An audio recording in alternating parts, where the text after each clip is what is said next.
first light of dawn spilled across the rugged peaks, painting the valley in muted gold. Ren's breath rose in quick, uneven bursts, each inhale sharp with the memory of failure. His body, honed through years of rigorous training, moved with fluid precision, yet his mind betrayed him. Each strike he delivered in sparring felt hollow, each footstep heavy with doubt. Victory, when it came, was a fleeting shadow, never enough to still the storm inside. Pain was his constant companion, not merely the ache of muscle or the sting of wounds, but the gnawing weight of self-reproach, the relentless echo of past mistakes. A single misstep in training could unravel hours of effort, and the mind, once frayed, was difficult to steady. Ren had learned to fight others, yet he had never truly confronted himself, the silent enemy lurking in hesitation, ego, and fear. Retreating into the mountains, Ren sought solitude among the jagged cliffs and whispering pines. The wind carried the scent of pine resin and cold stone, filling his lungs with clarity that had long eluded him in the crowded halls of the dojo. Here, in the raw quiet, he faced the fracture within. Every failure, every blade that had cut too close, every humiliation from combat echoed like thunder in the recesses of his mind. It was here, in this austere solitude, that he first saw Master Hiroto. The elder stood silently atop a narrow ridge, the rising sun framing his calm silhouette. There was no display of skill, no flourish of mastery, only presence, absolute and unshakable. The serenity radiating from Hiroto seemed almost tangible, a counterweight to Ren's inner chaos. Hiroto's gaze was steady, penetrating, not judgmental, but probing. He did not speak immediately. Ren felt exposed, every hesitation and tremor in his mind mirrored back in the master's quiet observation. Then, as the wind tugged at the edges of their garments, Hiroto spoke, his voice low yet resonant. "The world has not broken you. Your mind has not learned to carry it." The words settled over Ren like a cloak of ice. They were not a rebuke, nor a comfort, but a stark illumination of truth. He had mistaken external trials for the measure of his strength, ignoring the subtle erosion of his own endurance. Every fight lost, every setback endured, had not been the enemy. His inability to carry himself through suffering had been. Ren fell to his knees, not from exhaustion of the body, but from the weight of realization. The master stepped closer, each footfall deliberate, silent as the shadows stretching across the rocks. Hiroto placed a hand lightly on Ren's shoulder. "Pain is not your foe. It is the whetstone of the spirit. To wield strength, you must first learn to bear it without flinching." In that moment, Ren understood the first lesson of true mastery. The battlefield outside was irrelevant without conquering the tempest within. Fear, doubt, and the pull of ego were not obstacles to be avoided. They were teachers, unyielding yet patient, waiting for him to learn the language of endurance. He rose, muscles tense, heart hammering, but with a flicker of focus now ignited in his eyes. No longer would he seek victory only in motion. He would begin by mastering the stillness, the inner terrain of pain that had governed him for too long. Each deliberate step in the mountains, each mindful breath, would be his first acts of resistance against the storm within. Ren's journey had begun. The first victory, the acknowledgement that his suffering was not weakness but opportunity, was claimed. The path ahead was steep, its trials uncountable, but for the first time he saw the shape of the warrior he could become.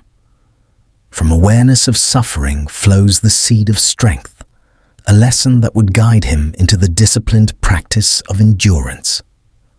The morning mist clung to the mountains like a living shroud, and Ren moved through it with deliberate steps, feeling the uneven terrain beneath his feet.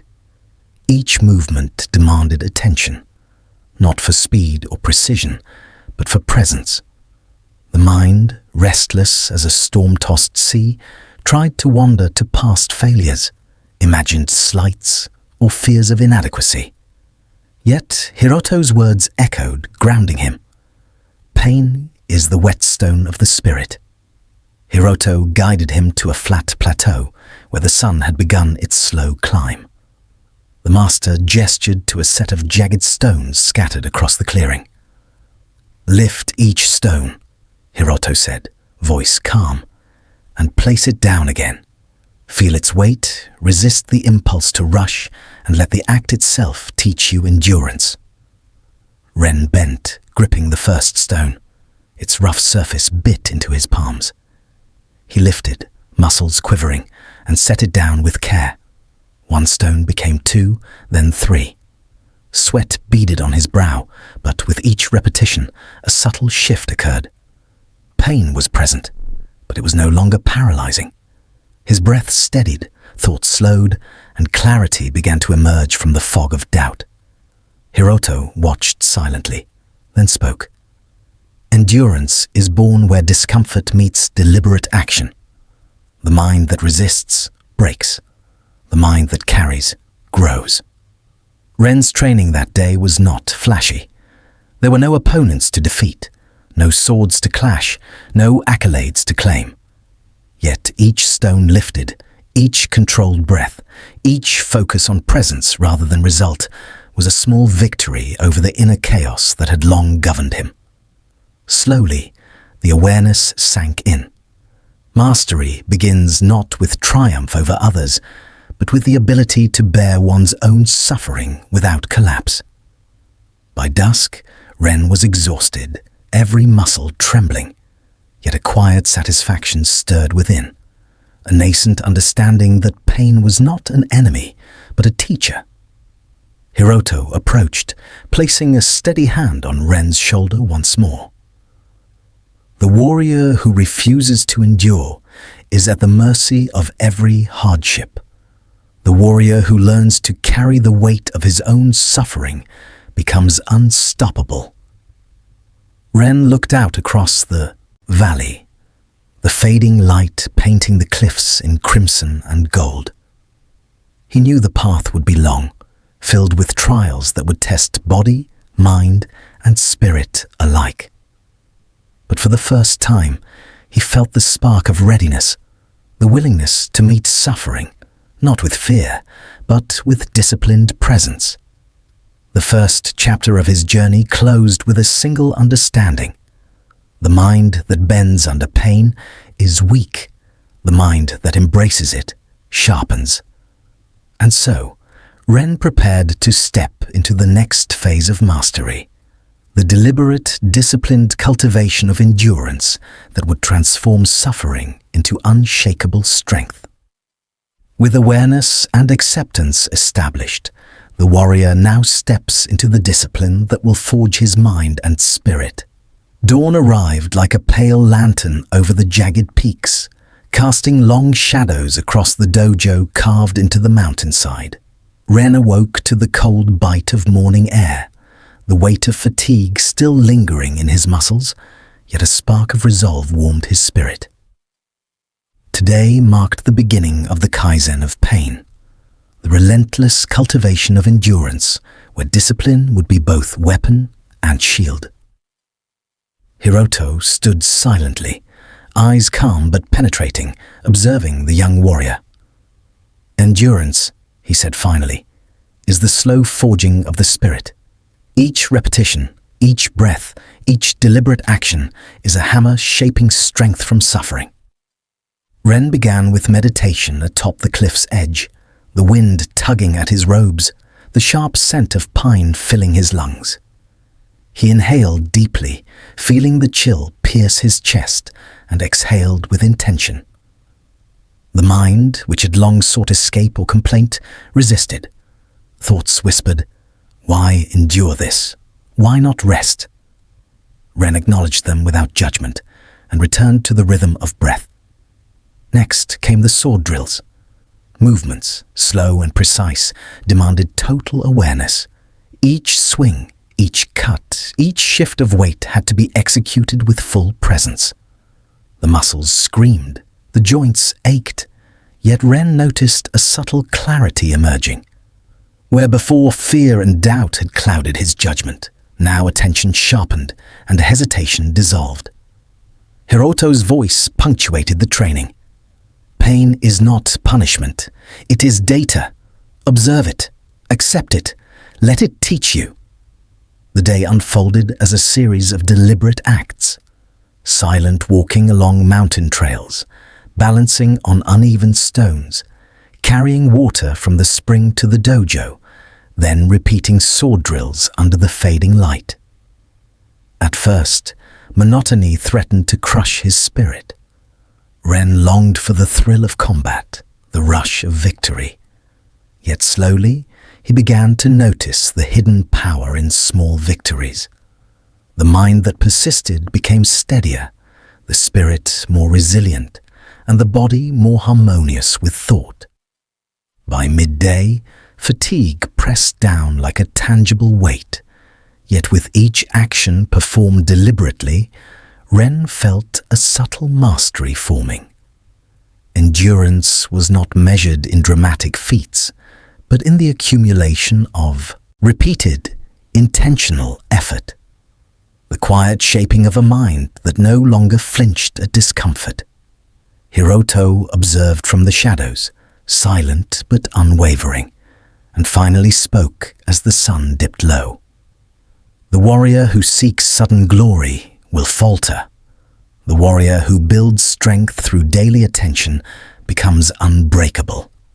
Ren exhaled, sweat dripping down his brow, realizing that this slow, disciplined rhythm, the repetition, the attention to detail, the deliberate confrontation with discomfort, was the true forge of power. Pain, once a crippling force, had begun to serve him, chiseling his spirit into sharper form. Endurance is not immediate. It is the quiet accumulation of daily, disciplined effort. Night draped the mountains in deep indigo, stars glittering like distant eyes watching Ren's journey. Exhaustion tugged at every fiber of his body, but Hiroto guided him further into the final exercise of the day, stillness under tension. Ren knelt upon a cold stone floor, knees pressed into the hard surface, hands resting lightly on his thighs. The wind moaned through the peaks, a constant reminder of the world's indifference. Hiroto's instructions were simple, yet profound. Do nothing. Resist nothing. Feel everything. Pain arose in waves, muscle soreness, mental fatigue, and the simmering frustration of the mind that demanded action. Ren met each sensation without flinching, observing them as passing clouds rather than chains. As minutes stretched into hours, a quiet shift occurred. The body and mind, previously fragmented, began to harmonize. Ren felt a pulse of energy, not in force, but in presence. His breath aligned with thought, and thought aligned with intention. Hiroto's lessons were no longer abstract. They were lived experiences encoded into muscle memory and neural pathways, building a resilience that no external strike could touch. By the end of the night, Ren rose. The ache in his limbs remained, but it no longer dictated his will. Pain had transformed from adversary into teacher. Each repetition, each deliberate act, each moment of stillness had become a step on a ladder leading to mastery. Hiroto nodded, a rare smile crossing his lips. Endurance is invisible in the moment, but undeniable in its effect. Your mind now carries what your body has endured. Never forget, the warrior who conquers himself carries unstoppable strength. As Ren gazed into the horizon, the first hints of dawn whispered across the valley. He understood now that endurance was not merely survival, it was deliberate transformation. Pain would continue to test him, but he had learned to meet it with presence, patience, and disciplined action. The path of relentless strength had begun in earnest. The next lesson awaits. The mind must now face its deepest fires, and the shadows within will demand not just endurance, but courage. Dawn broke with a brittle silence over the mountain peaks, the air thin and cold, pressing against Ren's lungs like a tangible weight. Today, Hiroto led him to a narrow ridge overlooking a canyon, the edges sharp, the drops infinite. Here, the trials shifted from the physical to the inner battlefield, the mind itself. Pain is obvious, Hiroto said, voice calm, yet cutting through the morning mist. But the fire within, the anger, shame, doubt, this is the danger no sword can pierce. Ren's first task was simple in instruction, but impossible in execution. Sit unmoving on the cliff's edge and let memory rise. Every failure, every humiliation, every lapse in discipline appeared unbidden, ghosts of the past sharpening their claws against his mind. The wind howled, as if echoing the storms inside him, each gust a mirror of his own internal chaos. Next came blindfolded sparring with wooden swords, a dance of trust and intuition. Without sight, Ren's ego and instinct battled him at every step. His body wanted to strike aggressively, to dominate, but Hiroto had taught him to observe first, act second. Hesitation arose, not from fear of injury, but from the mind's own resistance, the shadow of doubt whispering, "You cannot withstand this." Hiroto guided him through breathing exercises, teaching him to locate the fire within without feeding it. "Observe the heat," Hiroto instructed. "Do not flee. Do not strike blindly. Feel it, acknowledge it, and let it pass." Ren's mind, once a tempest of regret and anger, began to simmer into clarity. Pain and frustration did not vanish. They became instruments, shaping deliberate intention. With each breath, each swing, each step, Ren learned that internal suffering could be wielded like a sword. The fire within was not an enemy to extinguish. It was energy to be directed, a crucible through which mental mastery could emerge. The lesson was clear. True strength arises when the mind confronts its own chaos and acts with clarity rather than instinct or fear. By midday, sweat drenched him, muscles burned, and yet a strange calm had settled. He was still, present and observing, not reacting to the fire within, but dancing with it. Hiroto's gaze met his, unwavering. The mind that flees the fire is consumed by it. The mind that faces it transforms it into power. Ren understood that this trial went beyond endurance. It demanded courage, patience, and unwavering presence. The fires of doubt, shame, and anger could either consume him or forge him into something greater. Next, he would learn that strength alone is incomplete without humility, and that mastery demands surrender to small, deliberate service. As the sun crested the peaks, casting long shadows across the canyon, Hiroto shifted the trial from external challenge to internal confrontation. Ren's next task was meditation while seated in a shallow stream, the icy water lapping at his thighs, seeping into his bones. Each ripple seemed to mirror the chaos inside him. Memories of failure, of lost battles, of broken promises. At first, his mind resisted, latching onto every complaint. "This is unbearable. My body will fail. I cannot endure."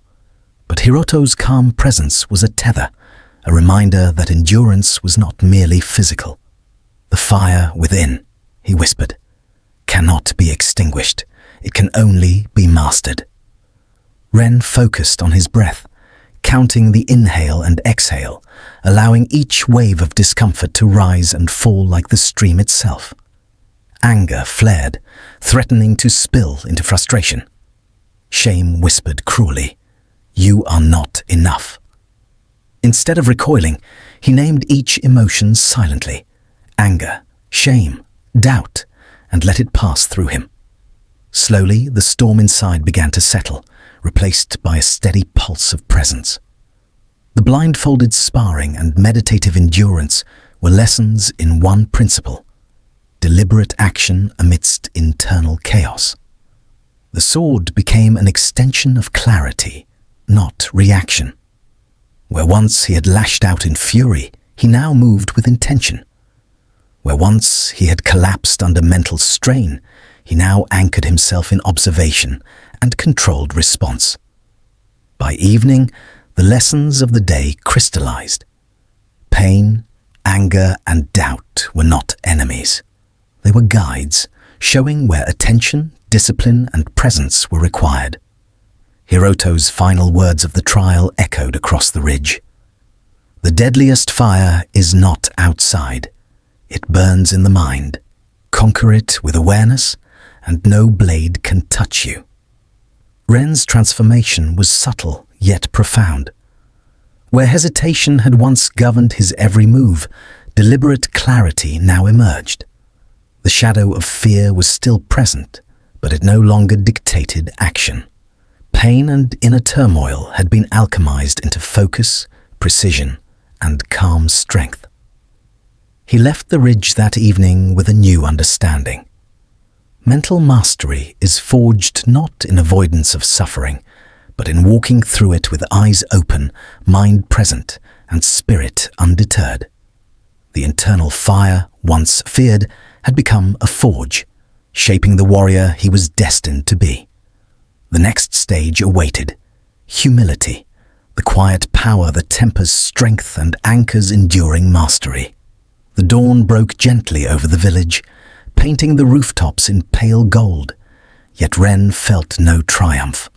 His body was stronger, his mind steadier, but Hiroto's next lesson demanded more than strength. It demanded surrender. Pride, subtle and seductive, had begun to whisper, "You have endured. You have mastered." Hiroto's eyes, calm as still water, pierced the pretense. "True mastery," Hiroto said, "is not measured in victories, but in quiet service. Pain teaches strength. Humility teaches wisdom." Ren's trial was simple in form, but profound in practice.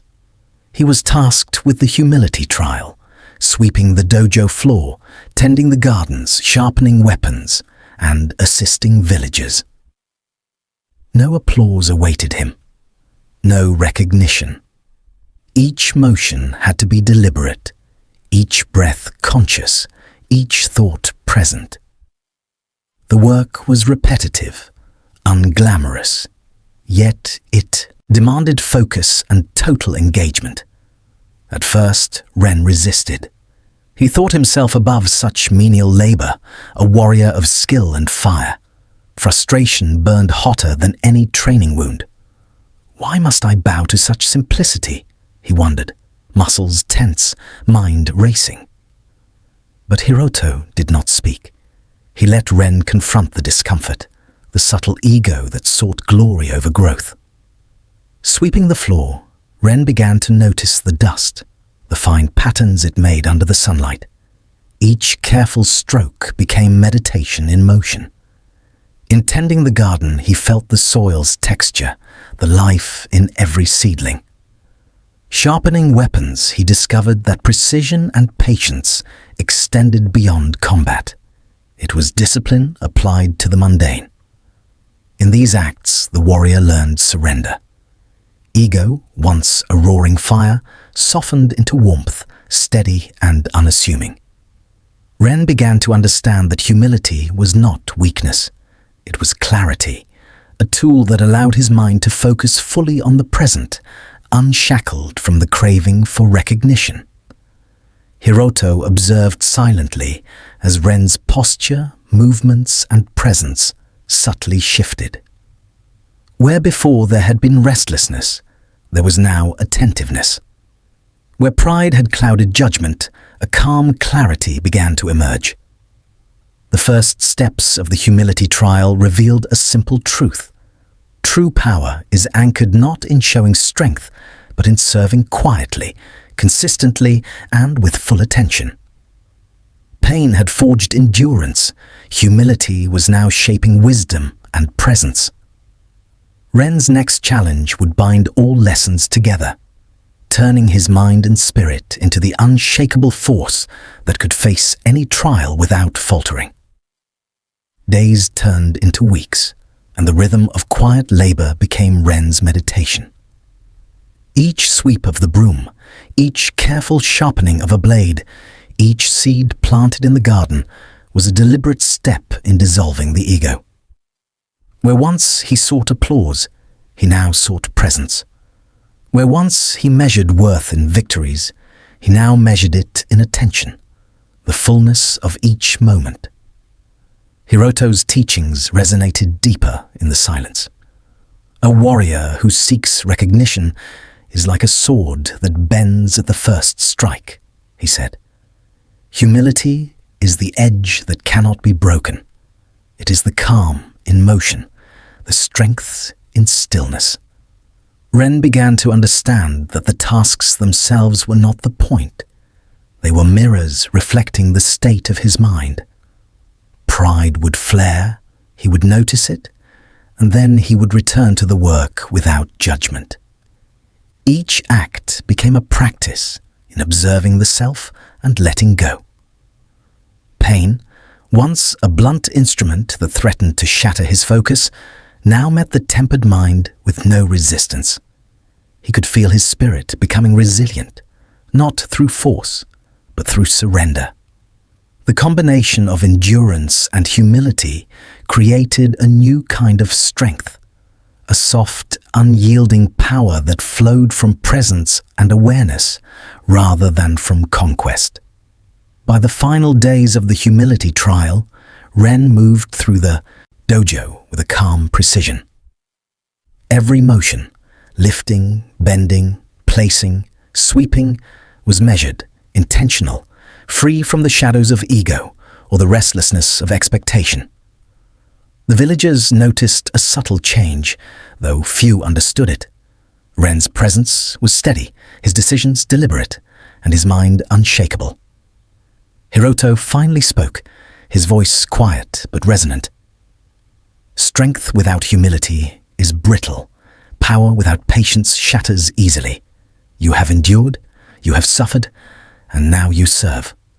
Your mind is sharper, your spirit steadier, and your presence unbreakable. This is the foundation upon which absolute mastery is built. Ren realized that the pain he had endured, the endurance he had cultivated, and the humility he now embodied were not separate lessons. They were threads of the same tapestry. Only when strength is tempered with humility does it become lasting, unassailable. As the sun set behind the mountains, casting long shadows across the dojo, Ren felt the calmest he had ever known. The stage was set. The final trial awaited, one that would demand the integration of all he had learned. Absolute power forged in the crucible of suffering, endurance, and humility. The path forward would test him as never before, revealing whether the warrior who had endured so much could now move through chaos with unshakable mastery. The village stirred with unease as a sudden threat emerged. Fires along the outskirts, frightened villagers running, the sharp cry of alarm piercing the morning air. Ren stood at the edge of the chaos, his body poised, his mind still. The lessons of endurance, presence, and humility converged in him now, creating a calm that seemed almost unnatural amidst the panic. Every breath was measured, every heartbeat a metronome guiding his actions. Hiroto watched silently from the shadows, recognizing the transformation that had taken place. The boy who once faltered under the weight of his own suffering now moved like a river carving its path through stone, deliberate, unstoppable, and unshaken. Ren's eyes scanned the turmoil, not in fear, but in observation. He prioritized, acted decisively, and directed others with a clarity that came from years of confronting pain, resisting ego, and embracing disciplined practice.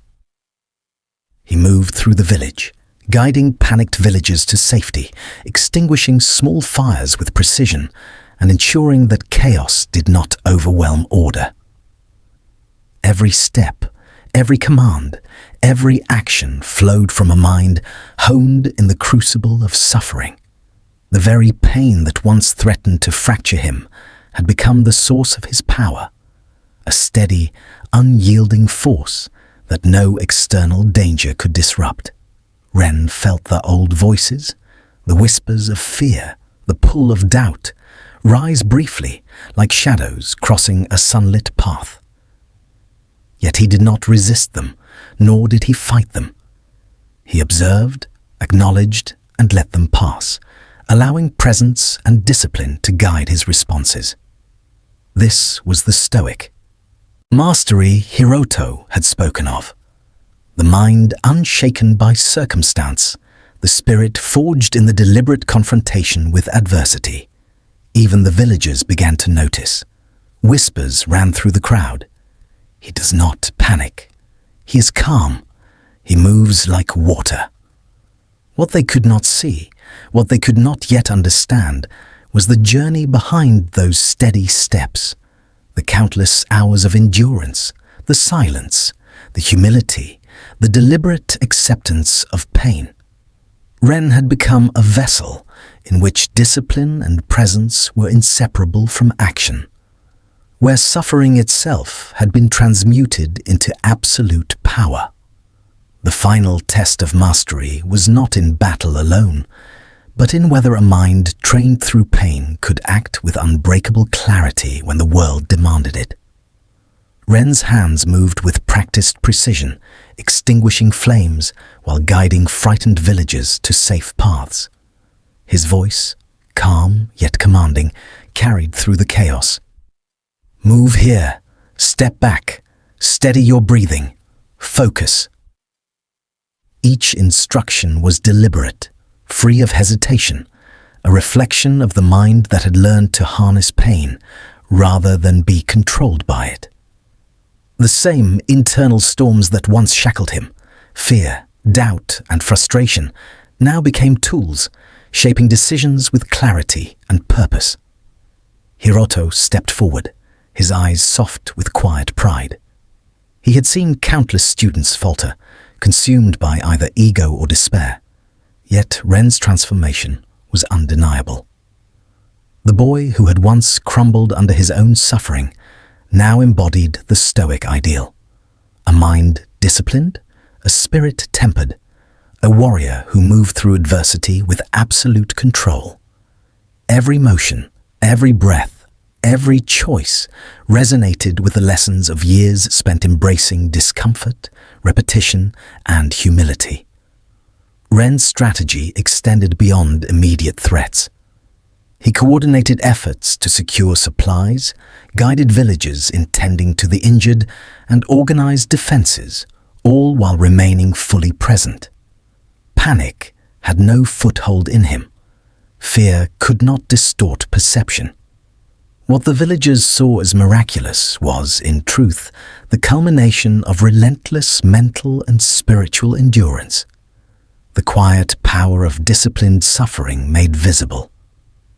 In the aftermath, as the fires smoldered and the villagers regrouped, Ren stood alone atop a ridge, observing the valley. He felt no triumph, only presence. There was no ego in victory, no pride in survival, only the steady pulse of a mind that had learned to turn every blade of pain into strength. Hiroto joined him silently, and without words acknowledged that Ren had mastered the stoic art of turning pain into absolute power. The journey had been long, the suffering immense, yet every wound, every failure, every moment of despair had been transmuted into unshakable strength. The warrior had learned the ultimate truth.